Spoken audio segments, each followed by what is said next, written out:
Telangana assembly ఎన్నికల్లో తన ఓటమిపై మాజీ మంత్రి బీఆర్ఎస్ నేత ఎర్రబెల్లి దయాకర్ కీలక వ్యాఖ్యలు చేశారు. మహబూబాబాద్ జిల్లా తొర్రూరు మండలంలో జరిగిన కార్యకర్తల సమావేశంలో ఆయన మాట్లాడుతూ శాసనసభ ఎన్నికల్లో ఓడిపోతానని తనకు 6 నెలల ముందే తెలుసని వ్యాఖ్యానించారు.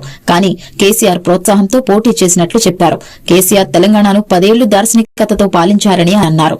కాంగ్రెస్ పార్టీ 15 నెలల్లో రాష్ట్రాన్ని అన్ని రంగాల్లో దివాలా తీయించిందని విమర్శించారు. ఓటమి భయంతో స్థానిక సంస్థల ఎన్నికలను వాయిదా వేస్తున్నారని ఎద్దేవా చేశారు. కాంగ్రెస్ పార్టీని ప్రజలు విశ్వసించడం లేదని అన్నారు.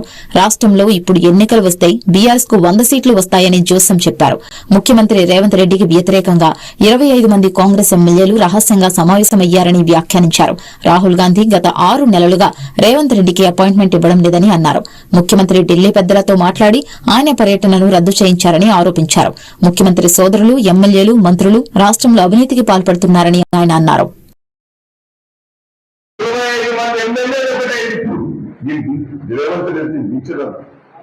ముసుగుల గుడ్లాట అయిపోయి రాహుల్ గాంధీ క్యాన్సర్ అయింది. ఎందుకు?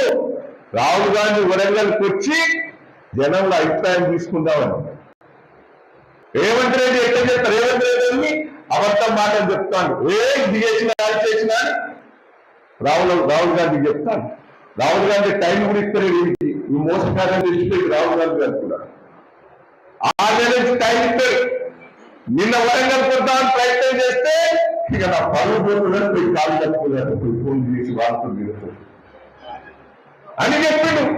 ఈ మాటలన్నీ ఢిల్లీలో చెప్పిండు రాహుల్ గాంధీ. మేము తెలంగాణ మొత్తం చేసినాం, రుణమాఫీ చేసినాం, రైతు బంధు ఇచ్చినాం, 4,000 పెంచాం అన్ని చెప్పిండు. ఆ ఢిల్లీ వాళ్ళు అన్ని తెలుసుకొని ఏం చేయలేదంటే గొడవలు కాంగ్రెస్ ఢిల్లీలో మహారాష్ట్రలో జీరో చెప్పిండు. అంటే కాంగ్రెస్ పార్టీ అంతా అబద్ధాల కూరని తెలిపి. దయచేసి ఇప్పుడు ఏమనుకుంటారు? కేసీఆర్ కోరుకుని తప్పు చేసిన అంట కదా, అంటారా లేదా? 100 సీట్లు చేస్తాం మనం. ఇప్పుడు ఎన్నికలు వస్తే 100 సీట్లు చేస్తాం. 100 సీట్లు ఇప్పుడు